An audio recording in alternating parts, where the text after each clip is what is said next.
everyone. Welcome today to our Work at Home Strategy Hour.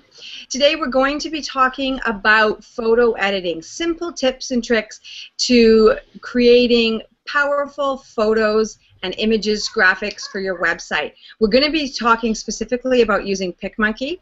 It's a fabulous free online tool, so easy to use. They have a Royale subscription which allows you to have additional features, but it's also extraordinarily affordable, ridiculously affordable.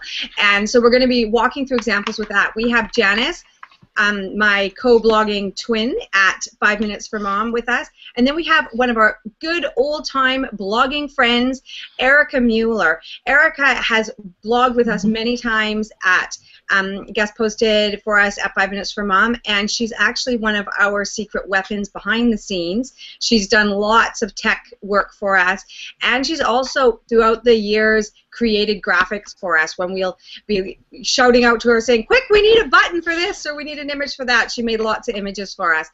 And she's also a big PicMonkey user. She's published PicMonkey Tutorials on her website as well. So I asked Erika to join us today. And between the three of us, we're going to walk you through, just step by step, a bunch of examples to show you just how simple it is to create these kind of graphics. And I want to just put one more reminder out there that the three of us are not professional artists. We're not professional graphic artists. We do not say that we are. And we all have reached out and hired professional graphics. Janice, a graphic artist. Janice and I, on a regular basis, and hire artists to do important projects, to make banners, to do stuff for our website. But what we're talking about here, and logo design. And logo design, yeah. This type of stuff is really important often to basically the scale of your project is going to sort of warrant the budget that you're going to pay. So obviously if you're designing a new logo for a big business that you're starting, you're going to pay more and get a more serious graphic artist for that. But there's a whole range of budget and importance of projects. These days, for every single post we publish, we need an image. We need to photo edit something. You can't be hiring an artist for every single thing. Well, most of us can't be. Hiring an artist for every single time we need to edit a photo, create a simple banner ad or a banner for a post. So what we're talking about is simple stuff, and none of us are trained professional graphic artists. Erika Mueller does provide this service. Like I said, we used her service many times and paid her to create graphics for us. So she does, but Erika, now I am correct in saying you're not a professionally trained artist, and you don't say that you are, right?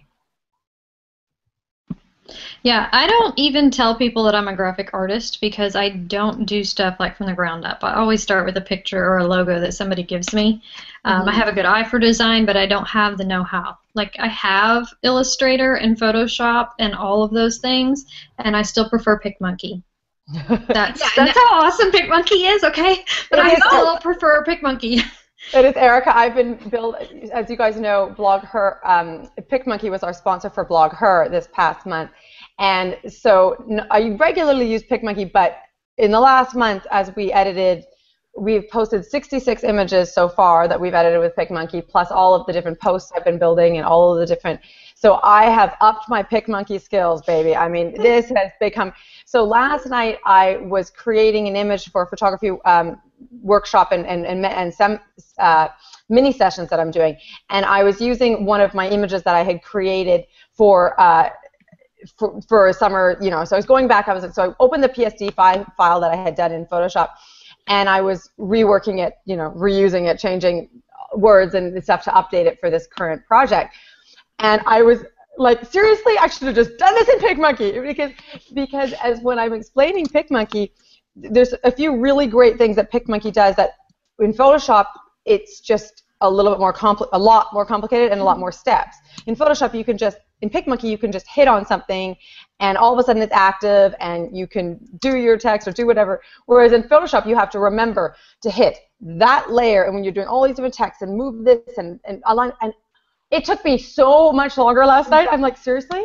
I think I'm going to start doing all of my photography promo things in PicMonkey, not Photoshop anymore.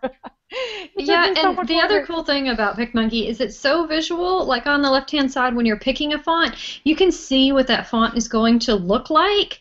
So Yes. you kind of know you're not trying like 3 million fonts. I know Yeah. because I have graphics programs, I have so We have many fonts. millions and millions of fonts. It can take me a half an hour just to find fonts that match. Oh, In PicMonkey, no they're right doubt. there and you can see them. No And the same with doubt. the shapes, you know, it's Mhm. great. Exactly. The user-friendly interface is something to have dreams are made of. And so indeed, last night when I rebuilt this project in Photoshop, it took me 4 times as long as it would have taken, no, maybe 6 times as long as it would have taken me if I had just done it in PicMonkey. But So anyway, what it was we're a gonna PXT file. So what we're going to do here is Janice is going to give us a bit of an overview of some ideas. On my screen, I'm going to pull up here, and I'll do some screen sharing maybe a little bit while Janice is talking. Janice is going to get into some screen sharing, and so will Erika Mueller as we actually walk through examples as we go along. So in my screen here, I'm going to probably try to bring up some screens to maybe reflect a little bit of what Janice is saying and share things around here a little bit. But Janice is going to get us started with some basic designs and composition sort of ideas. And again, remembering that you don't have to be a graphic artist. We're not graphic artists. There's a whole range of abilities when you're think of it, the way I like to think of creating simple graphics and things like that is you don't have to be a professional photographer to want to take nice pictures of your kids, edit them, pick good pictures of your family, or express yourself creatively in more advanced and just sort of be learning. So it's a whole range, a whole spectrum, okay? So Janice is going to use maybe a few little designy kind of words, but don't be put off by any of that. This is really basic stuff. Okay, I'm going to hand it over to you, Janice. Okay. Well, actually, I wanted to first, before we started off this demonstration in this hour, I just wanted to basically quickly touch on some design elements and composition elements that, as a photographer, I use in every image I create. I'm keeping basic design concepts in mind, and those are also really important when you are, of course, creating an image. So I wanted to quickly cover a few of those. Now, the first one, as I said, I am not a graphic artist, I'm a photographer. So these are usually coming across in my photography, but then when I'm going to go create images, of course, I'm using the same concepts. So the first one that the most important, one of the most important lessons of composition that I usually tell new photographers is the rule of thirds. And that is that your screen is broken into thirds. And if I share, should I share my screen here, Susan, to show a quick little example of that? Sure, you can. Go ahead. Share example, please. Hold on a second. I've just got to, no, hold on. So if I just screen share.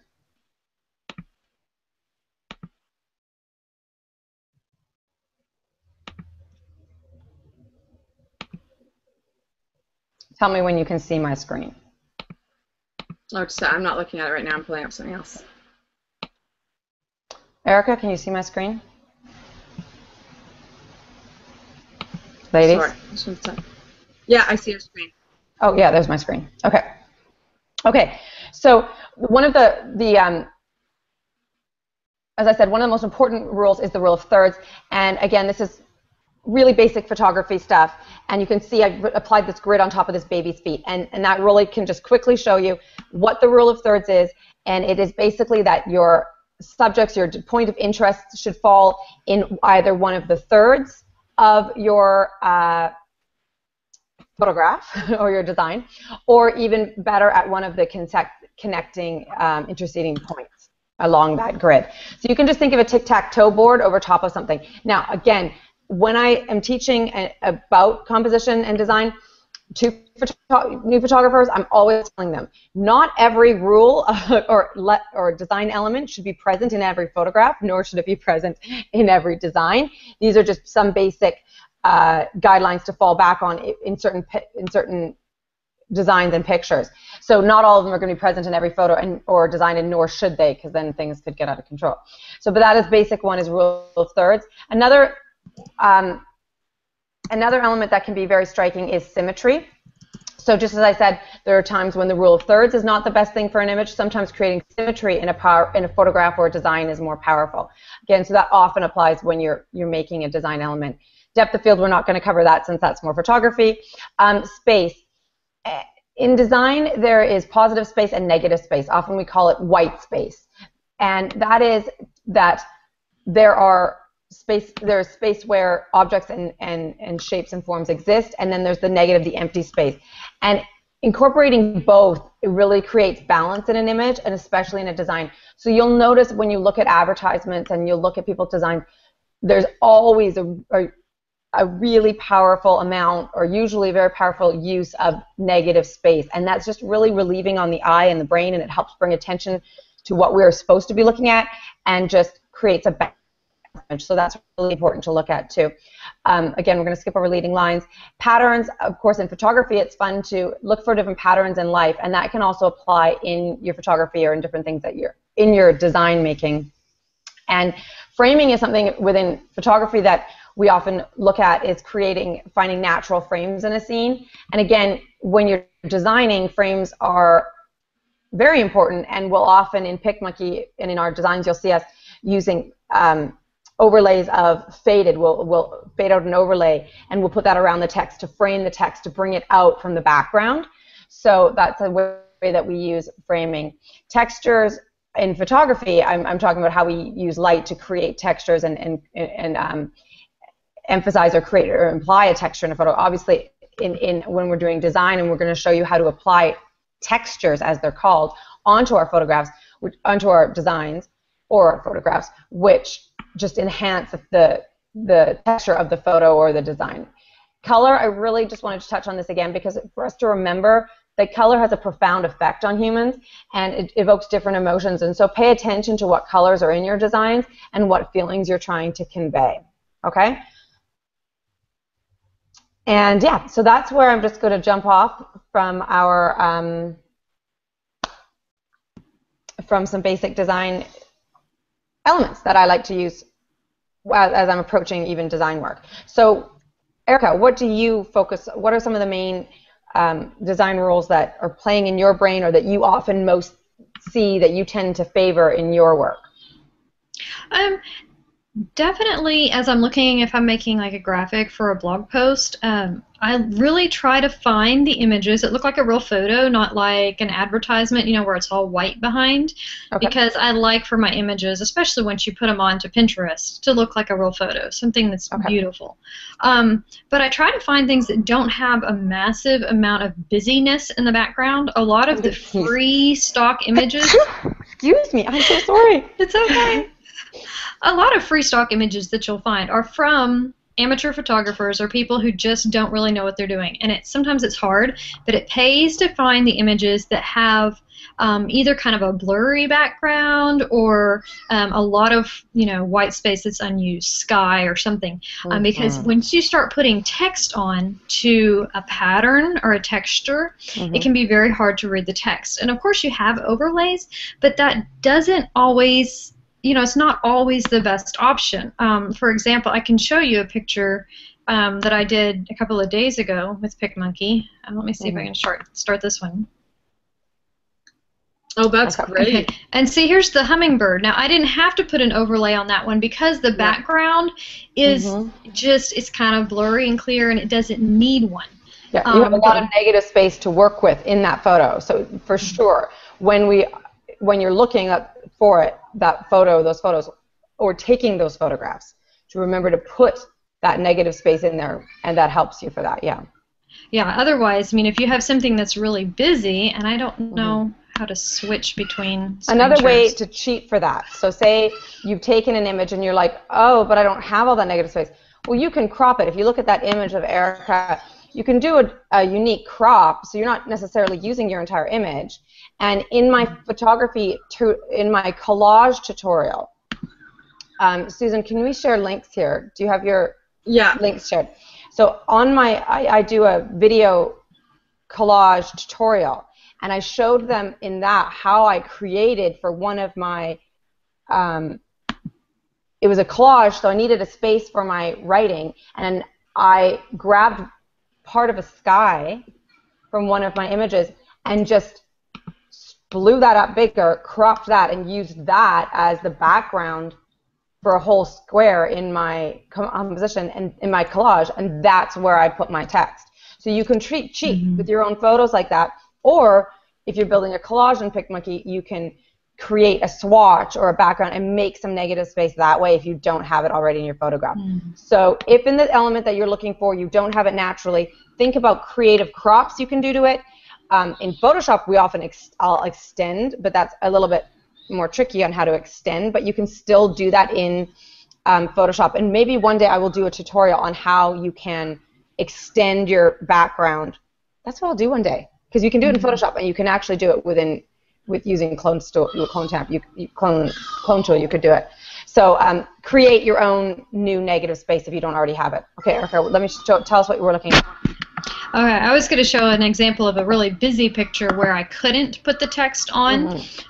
So I did, and I know we'll talk about the transparent, but one of the things that is my favorite about creating my own images is that I get to pick my fonts. And in this case, it was just really great because I could pick a font for the old crates, you know, that looked kind of old, looked kind of wood, looked, you know, kind of crafty, DIY fun. And then I was able to pick a font that was very modern and put them together. So that's just one of my favorite things about creating these images for my posts, because that will really stand out on Pinterest. There's a lot of color there. The fonts are very pretty, whereas if I had just slapped some text on a picture, you probably wouldn't have been able to read it. Susan, can I just ask you a quick technical question? When I'm viewing Erika's, she's not her images are not coming up large on my screen. Is that just because it's like, why am I not seeing hers large? I'm only seeing her small. Is everybody else seeing hers large? They should be seeing it. I mean, when we're in one of these sessions, it's the screen sharing. It's still a little bit on the smaller side, but it should be. But that was working for you. You were able to see Erika's screen share large. Okay, I just wasn't seeing. It wasn't working for me, so I just wanted to check if it was working for you. Okay, thank you. Okay, so Susan, now we were going to talk about getting into the nitty-gritty of and starting to build your images. Oh, but first, Sue. I referred to our my collage tutorial.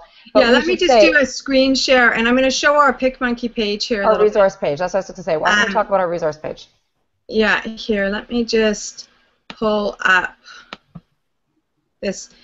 So, as Janice mentioned before, we've been doing a lot of posts about PicMonkey. They sponsored our blog Her content, and we're just such fans of them anyway that we naturally are creating a lot of content about them. So one of our main kickoff pages where you can find a bunch of our content is at 5minutesformom.com/PicMonkey. Okay, so this is a page we're going to be updating. It's going to be ongoing at 5 Minutes for Mom that you can always come back and check for more stuff. So definitely pin that and have that nearby. At the top at the moment, I just tossed in a big thing of all our blog Her 13 photos. Right now for this, I'm using the next gen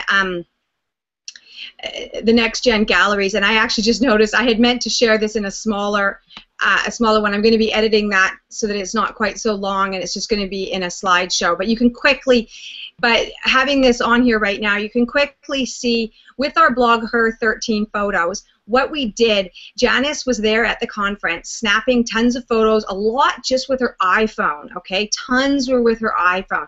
She also shot some at a couple of parties with her DSLR, but many were just at with an iPhone, okay? And then what she was doing, because there's two of us, we have that extra benefit, while she was so busy, because when you're at a conference, it's really tough. You're so busy, you don't even have time to, you know, tweet out your photos that you're taking. But she was emailing photos back to me off of her camera. And what I did was I pulled them. Like I would just send you the picture off the phone. Yeah, right off the phone. She'd just snap a picture on the iPhone and then just on that picture email it directly to me. And then what I was doing, I was back at home, and I downloaded them to my computer, edited them in PicMonkey, and then I tweeted them out. We specifically, instead of just Instagramming, like sending them out all on Instagram, what we were doing was sending them out on Twitter, so that, because now Twitter doesn't play as friendly with Instagram as it used to.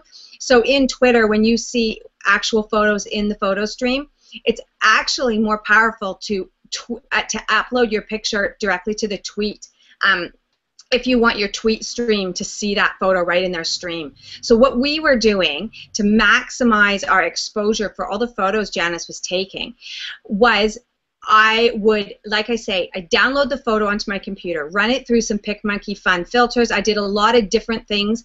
As you can see, I played with using filters, adding labels, doing all kinds of different things, to making collages, all kinds of different stuff. And then what I would do is I would create a tweet. I'd add that picture to the tweet and then tweet it out. Then what I also would do is, for some of them, maybe we took about 66, I think there's 66 photos published here.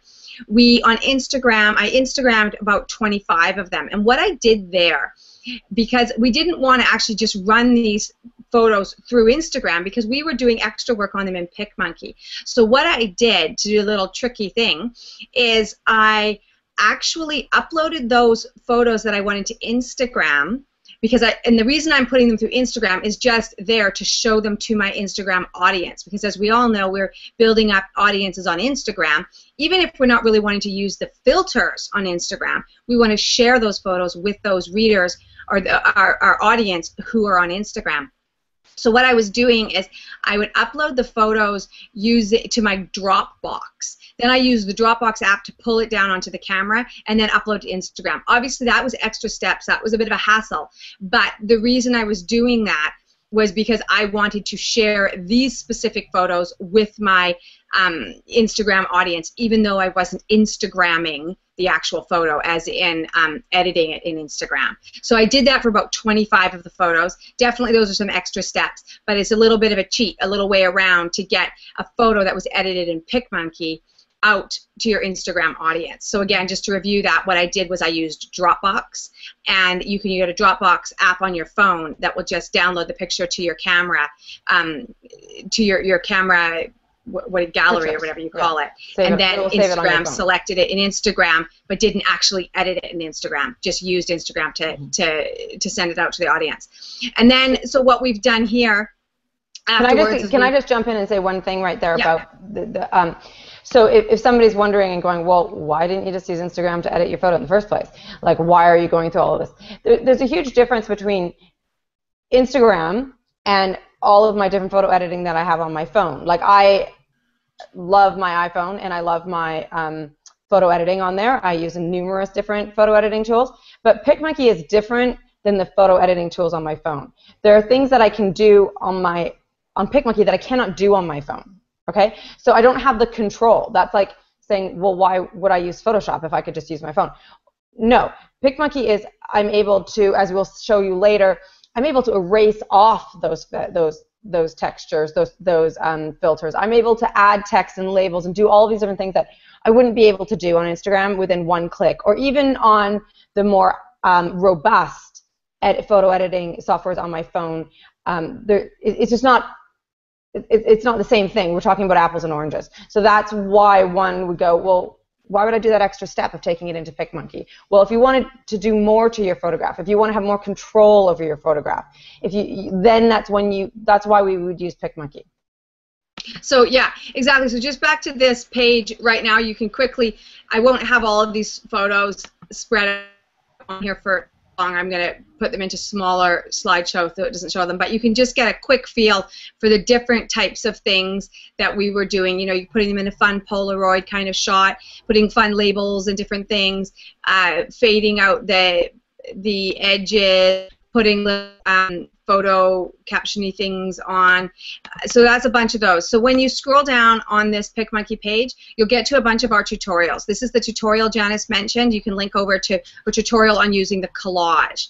Then what we've done in this resource page is we have pulled in some of our favorite tutorials from all all sorts of other bloggers, from a bunch of our other bloggers.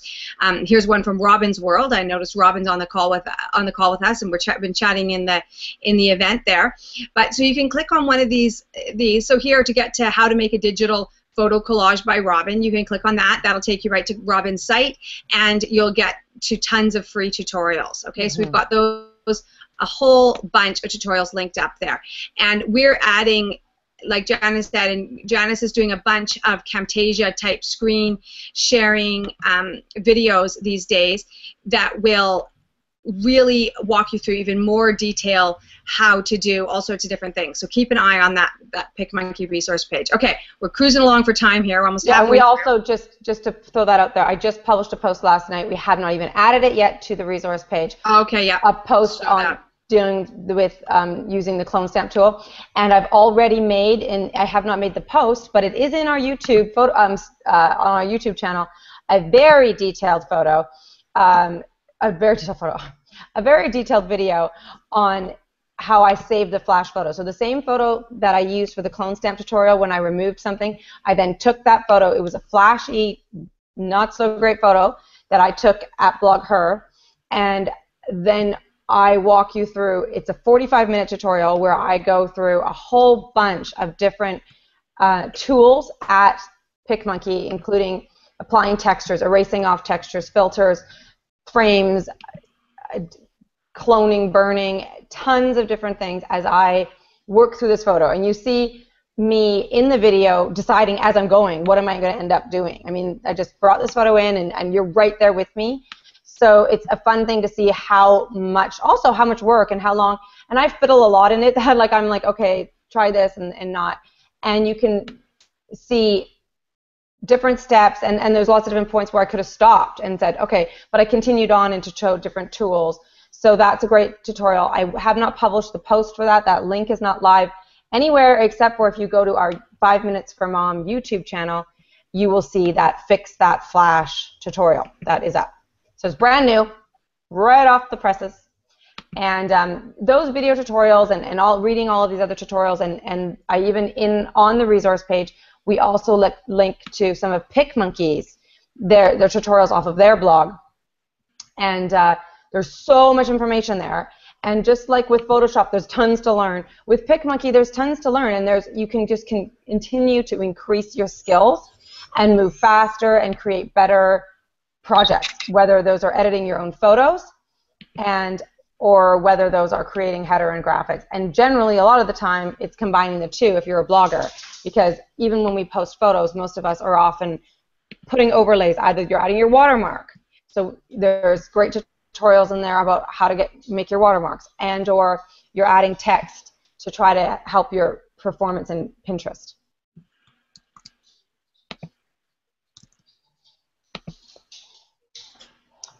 You can hear my dog clicking on the floor if you're wondering what those noises are. Those are my dog's claws. Okay, all right. So do we want to toss anything over to Erika? We're letting Erika be a bit too quiet over here. We got to put Erika on the spot a little bit. Erika, you publish a whole bunch of tutorials. Oh wait, you're mute. Your sound. I'm not quite hearing you. Anyway, Erika, I just wanted to say, feel free, Erika, to toss some of your links to your tutorials also right into the chat window, into the event window as well. And we can add more of Erika's links also into our PicMonkey resource page. But Erika, go ahead and toss more of your links in there.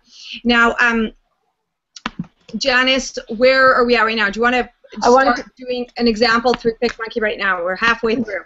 Yeah, okay, well, one thing that I would quickly wanted to do is talk to you about how, and there's a tutorial, I mentioned it in one of my tutorials, and there's some tutorials in there in our resource page that refer to this. But when you want to get started, there's one quick trick. Well, first, okay, my brain catch. I have to get my brain catching up to my mouth, or my mouth catching up to my brain. When you go into PicMonkey, let's pull up PicMonkey here, and then I'll start sharing my screen. When you go into PicMonkey, and I go into this in detail in that collage tutorial, what PicMonkey has done now, which is just had every PicMonkey user singing their praises and dancing with joy and there was partying and celebration throughout the land, was PicMonkey this summer updated their collage and editor features so that now we can, okay, my screen is not, hold on, so that now we can create a collage and move directly into the editor and go directly without having, it sounds crazy, but before we had to save it and then reopen that piece. Sorry, my computer's not loading. I'm just trying to get PicMonkey up. This is interesting. Before we had to upload, save it, and then re-upload that image into editor, and that was really frustrating. So one thing that people had struggled with, and you'll note even if you read some different tutorials, Susan, this is bizarre. What's wrong? Your screen share won't work?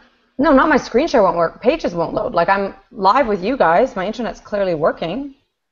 Hold on. Okay, is there a page, or you want to pull up PicMonkey? Just pull up PicMonkey, and have that on the screen. I'm stopping my screen share because I'm going to share a different window. Oh, maybe it's loading now. No, everything's saying my web page is not available. But isn't that weird? Because it's like, I don't know why that's doing that. That's really convenient of it. Because clearly I'm online and everything else is working, and I'm trying it in Chrome and in IE. Okay, so what I wanted to quickly touch on is one of the big things out there. I can't share my screen to do that with you guys because for some reason it's not doing that. So we're not going to worry about me screen sharing. So anyway, but you guys can still see me now. Where did I go? I'm completely, oh, here I am. Okay, so I'm not going to screen share. So in PicMonkey, one of the things that you often want to do is, say you want to start from scratch to make an overlay or a header, or an image graphic, is create a blank image to bring in to start with. Because if you go into editor directly, you'll notice it says, we'll bring up a photo. And if you're like, well, I don't want to use a photo. I just want to use one of their, build something from scratch, use some of their back overlays and build something. You need an actual image. So some bloggers, what they do to fix that problem is they just upload any image that has a resolution that is strong enough, large enough that they want, and then they just grab an overlay and pull it over and turn it white, and now they've created a white image, and that's where they work from. But you don't actually have to do that step, and now that they've combined collage and editor, it's even faster. So say you have nothing, you want to start from a blank piece of paper, a blank screen to start your work of art, just go into collage. I'll walk them through it, Janice. Okay. I'll do it at the same. I'm sharing my screen, and I know what you're talking about, so I'm gonna. Yeah. So you can go in here, because this is exactly. So say for example, what I can do is show you how for the image that I created for say for on this post that was about this event, or the header image that you're looking at this event. I created this in PicMonkey really fast because I wanted to change the image, and so I had done that without any image in the background. And so I did what Janice said. I knew I wanted the size of an image that I want is, for a header here in Google Events, is 1200 by 315, I think is what they needed. So what, oh, wait, I'm in the wrong window, just hold on.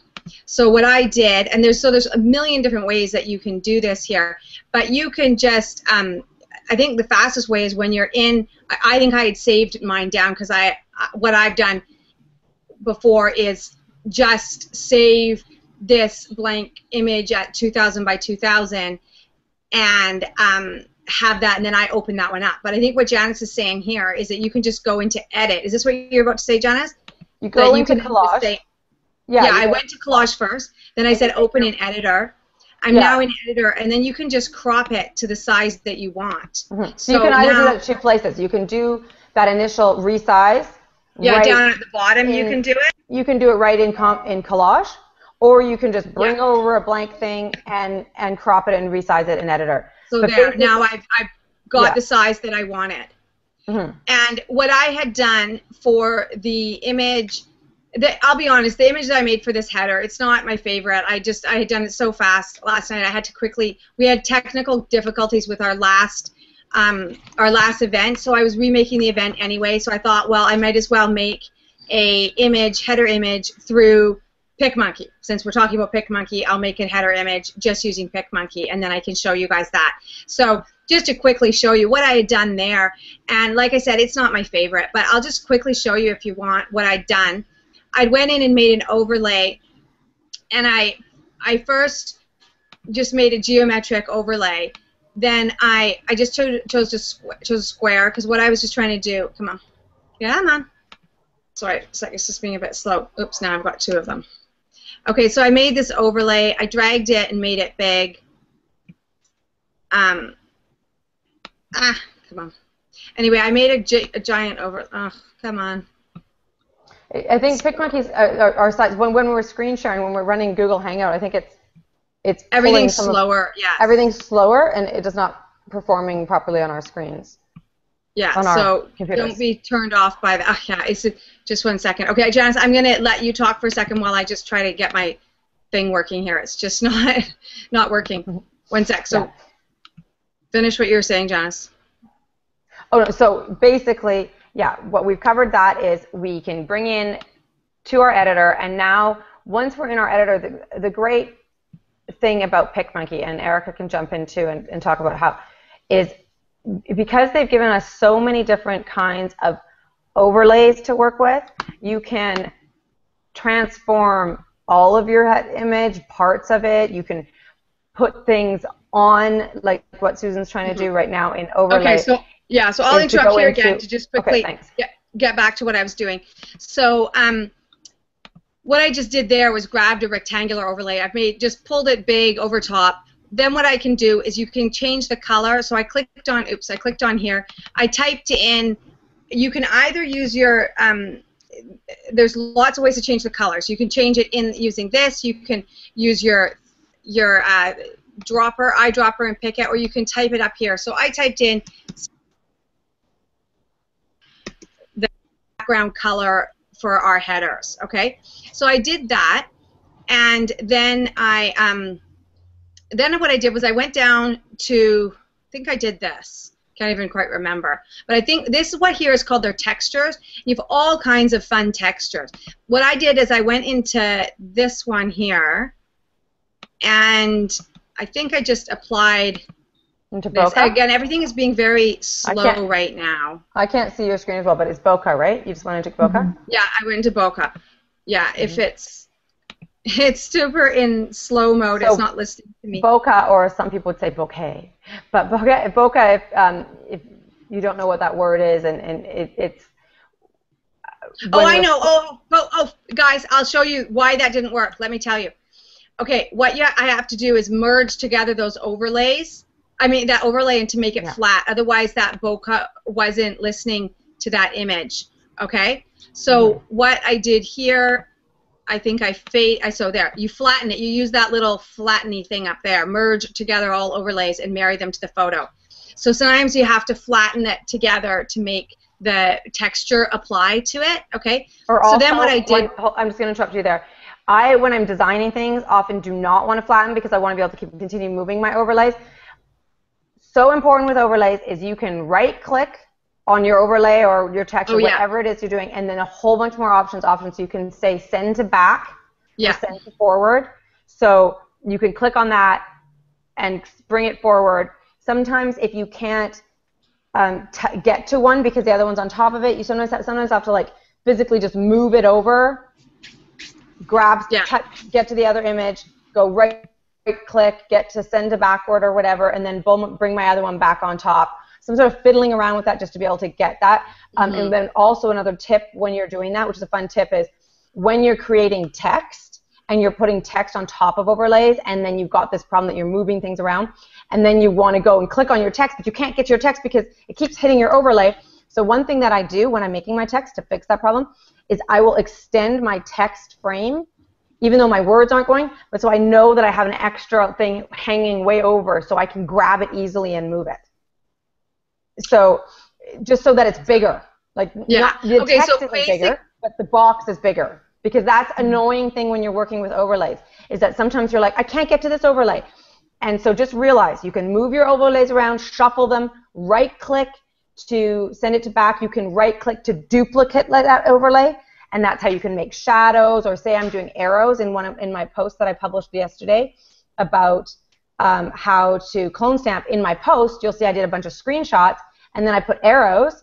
I don't have to recreate that exact arrow and choose the color and redo it. I just hit right-click, hit duplicate overview, overlay, and then just duplicate overlay, and then just move that wherever you want, the next ones and the next ones, and that's really time-saving. So in this example here, like I said, what I've done, you can play with the saturation level, you can play with the fade of all of the effects to say how much you want it to fade, and all these different types of things, okay? So that was kind of how I made the background. Then what I did, so say I apply that, then what I had done, I went into overlays, and I pulled, you can say an overlay, you can pull your own, and I pulled up, I'm not going to bother doing it right now, I don't think. Or here, maybe I'll just, yeah, I'll pull this up right now. I had edited this image earlier in PicMonkey and had created this little Polaroid kind of shot of Janice and I. That's a PicMonkey edited photo, but now what I had done is I saved it, and then now I'm adding it here as an overlay. So I've added that to my image, and then I just quickly, so you can see how quick it was to make this little header image. Then I came in and I added some text, and this is what we were saying earlier, how easy it is to see and pick fonts and match fonts together. I can't remember which font I did, but basically you can just, you know, say add text. Then I think what I did for my text was I put it to white. And oh, actually, I think I used an eyedropper. Just a second, you can click on this eyedropper. I think I actually grabbed that color, then I faded it. Oh, everything's being very slow here. Okay, let me just type this in. So then I say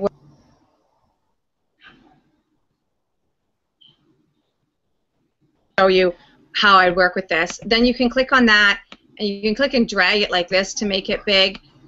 And I then centered it, so you can just play with this like that. I actually think I might have put it in two separate ones, because one of the things I don't think PicMonkey allows us to do yet is to change the amount of space between those line breaks in that. I don't think PicMonkey lets us do that. In Photoshop, you can change that amount of spacing in between there. So I think what I did was made two.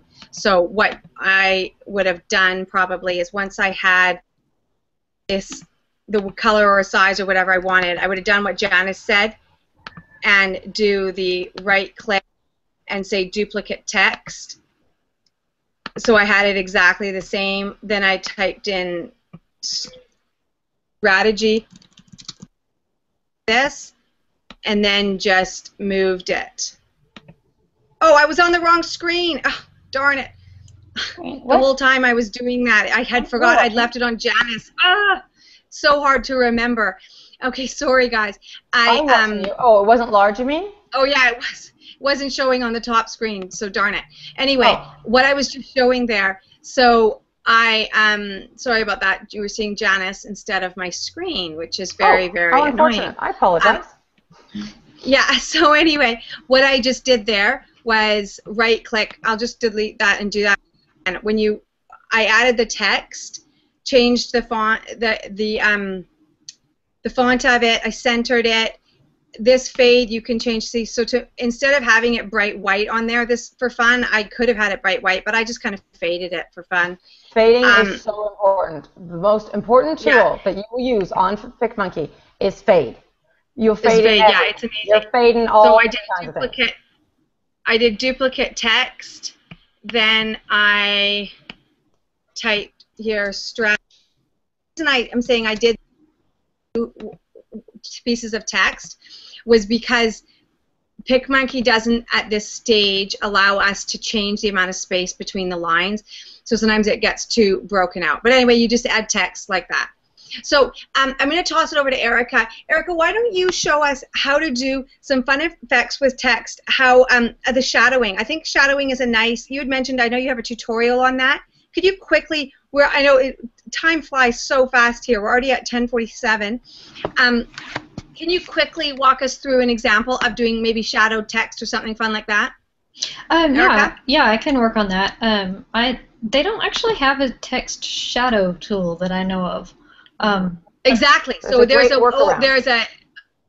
workaround to doing that, right, Erika? Right. Is that what you were showing?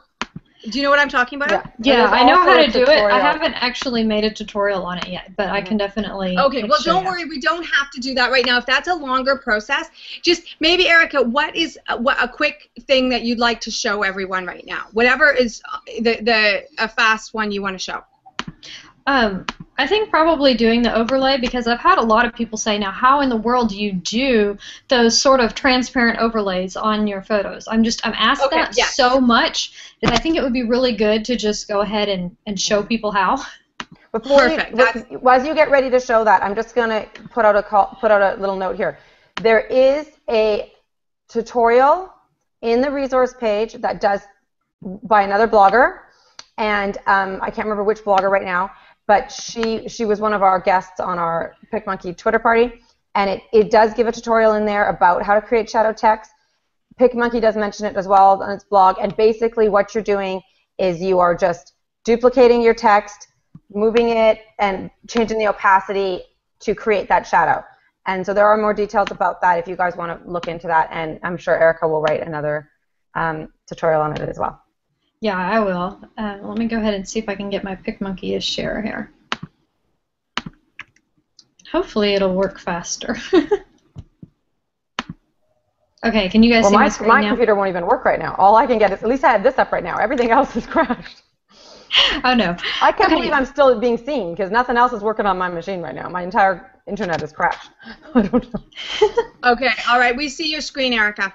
All right, so you have overlays over here on the left-hand side. It's the one with all the little shapes, and there are a gazillion things. Now, I am logged in. I have the Royale option that I pay for, so I will have more options as far as what I can do for overlays than some of you guys may see on yours. And, you know, I've always just done shapes before, and this week I came in here and realized that there were some really cool things that I could use, so I'll go ahead with one of those because I really, really liked them. If you're not a Royale member, I'm saying this in all my tutorials and my posts, good grief, it is so affordable. I don't even want to tell you how much I spend monthly on my Adobe Creative Cloud subscription and how much that adds up to for a year.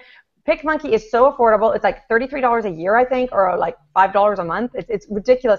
And I always say that not only is it affordable and bang for big, huge explosions for your tiny little bucks, but I like to support the websites that we're using because, you know, if we want PicMonkey to be able to continue to provide this ridiculously affordable, full editing online software suite for us, we need to support them. Like, we can't steal their stuff for free. I mean, it's just, so, you know, really support the programs that you're using. Now, that's whatever it is. I mean, that's why I don't steal software. I buy software because I respect that that company is making it and that they have staff and they're trying to pay their bills. And if I don't support it, it's not going to continue to be there. So that's my little thing for buying the Royale membership.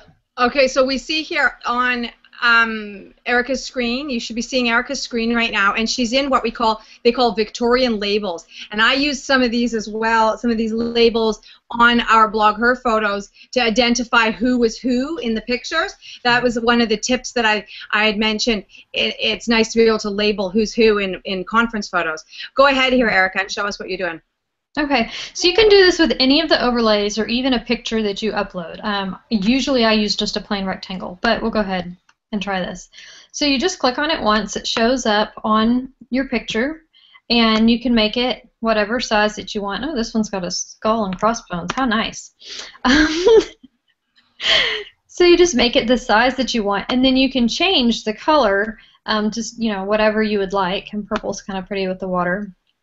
And your second color, you can change here, so like I've got black, or, you know, yellow or gold is kind of cool. And this is where the fade is, and this is on every single shape, and you can make it sort of transparent. This is really cool when you're doing white, you know, and you have a white background, and I'm not seeing white, so let me just type it in here so that you can see your picture behind it. And to me, the ideal is about 74% opacity. Of course, PicMonkey decides to do it backwards, so it would be 26 on here.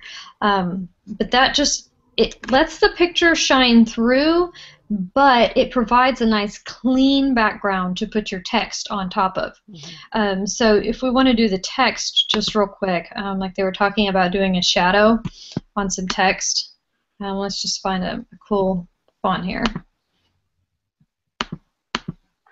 While Erika's grabbing the font, I'll just jump in. We wanted to mention fonts are so important. If you look at any advertising out there, whole branding campaigns are made just based on a font. Okay, so fonts can convey emotions, they convey so much, and it really matters what font you use and if your image is coming off as a professional image or not. You can make and break your images with fonts. So please be very careful when you use your fonts. One kind of rule to remember is generally to not use more than 3 fonts in a design, and also is to pair a serif font with a sans serif. And serif is simply when, so if Times Roman and they have the little, what's that called when it's hanging down? It's called a serif. Yeah, the serif. I guess so. It's with serif and without. So when it has those, I was trying to describe what the serif looked like. But anyway, so a sans serif, and it is nice. In PicMonkey, it explains to you, like it has them categorized: serif fonts, sans serif fonts, script fonts. And so remember not to collide a bunch of serif fonts together. For instance, if you're using a serif font, use another, a complementary font would be usually a sans serif font with that. Really pay attention to your pairings of fonts, because just because it is there doesn't mean you should use it.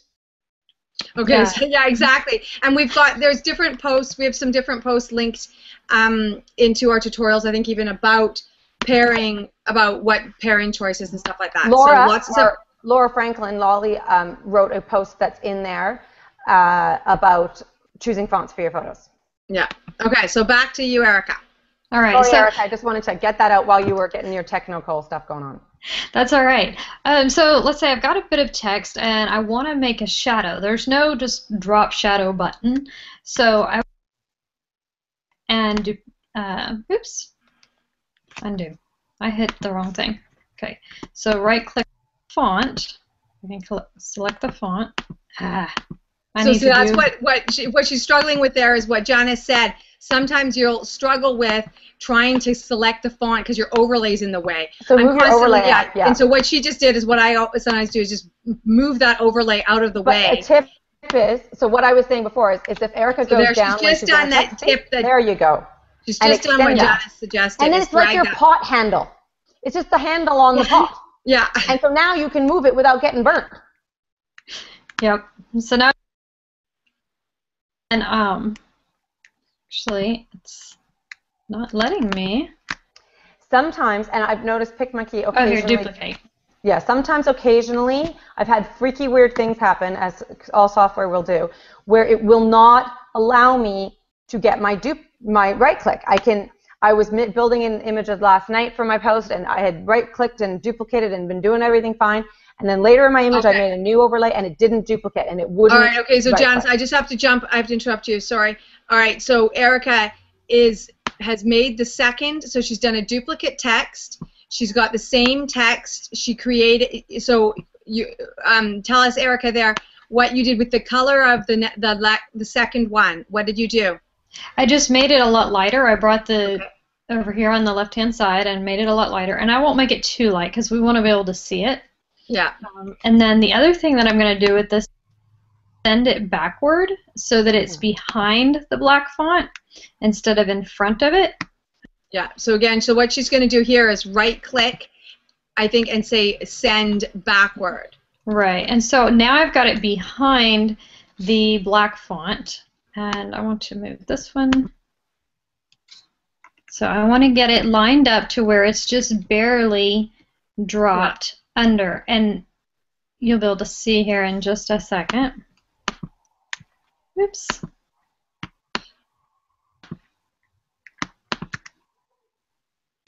And just keep sending it backward. I was going to say, behind, yeah. Yeah, it can be tricky, guys. This is a time when, because you have those 3 different layers, it's like stacking something. So you'd have to send your overlay back, send to back, because it doesn't give you layers the same. So you'd have to send one back, bring this one forward, and this one back to stack them. One way you can get around that is if now you have your overlay exactly where you want it, that faded out overlay that's framing your text. Flat, you can now, if you've got that right and you're having problems getting this right, you can flatten that onto your image. Okay, but make sure your text isn't on there. It's that little button up at the top there that looks like it's got 2 little rectangles. Make sure your text isn't on there if you still want to move your text. Oh wait, yeah. Now Erika should have done that then. Yeah. Undo. Erika, you'd have to delete your text. Oh, to do that part. And then flatten it. Yeah. Because now you have a new surface to work on, and now your layers aren't going to get as disorganized. Now, I mean, but don't worry about that too much. Now we're almost here done. But what Erika's shown you basically how you do it. I think it's a little bit hard when we're screen sharing and we've got our things up. Our computers are a bit slower and it's a bit harder to work with. All right. But she showed you the basic way to make a text, to add an overlay, make it faded a little bit, so you've got the opacity is decreased, and that's a really nice way to show through some of the image, and that's a fantastic technique that we all use very often. The fade is one of your handiest little tools in PicMonkey, and you'll find it all over the place. Almost all the elements, all of the effects, everything, you've got that fade, and so use that. And so yeah, so don't worry too much about that text shadow. Anyway, Erika's still there, trying to make that work. Sorry, I said that about the flatten. So that I do want to really put a big red alert. Flatten can be very useful, but remember, when you have flattened your image, you have now created a new permanent image that you can't change. Okay, so if you ever want to flatten, you got to make sure everything that you have there is what you want forever, and then you can add on top of it. So generally, I try to avoid flattening unless it's really necessary and it's driving me crazy, and I know that I've got these pieces put together how I want them. That is the difference between, but I mean, in Photoshop you have all your different layers, but then that's also what drives you crazy. I mean, I'm working in Photoshop last night with 30 different layers of different text and different elements, and it drives you insane because it takes so much longer. So it's lovely that PicMonkey allows us to just grab something and move it, but of course there's going to be drawbacks with that, is that PicMonkey's not usually expecting us to have 30 layers that we're working with, right? So you have to just really be careful of how you're stacking, keep your little things open to extend, move things if you need to grab, use your right click to move things back and forward and all that kind of thing. As with Photoshop, PicMonkey takes practice, but PicMonkey is the learning. It's amazing how Photoshop I can take so many workshops and learn for years and years and still, not be a master. Whereas PicMonkey, the learning curve is so fast. Like they've made it so user-friendly, so intuitive. So play with PicMonkey. My best tips for it is just read the tutorials, watch the video tutorials, go to our 5minutesformom.com/PicMonkey page. You'll find so many great bloggers have great tutorials. You'll watch them and you'll go, oh, that's how you do it? That was so easy. I can totally do that. And within like moments, you can become a PicMonkey master and magically create both images and graphics for your website, change your own pictures, whether you took it on an iPhone or on your DSLR, great photo editing software. When I'm teaching photography workshops, some of my students are newer and they don't have Photoshop or other editing suites, I say use PicMonkey so you can use them for just your regular photos, your iPhone photos, or to create these fabulous images and merge everything together, create. The great thing is being able to use your own photos to make Pinterest-worthy and shareable images by adding fonts and overlays, etc., over in PicMonkey.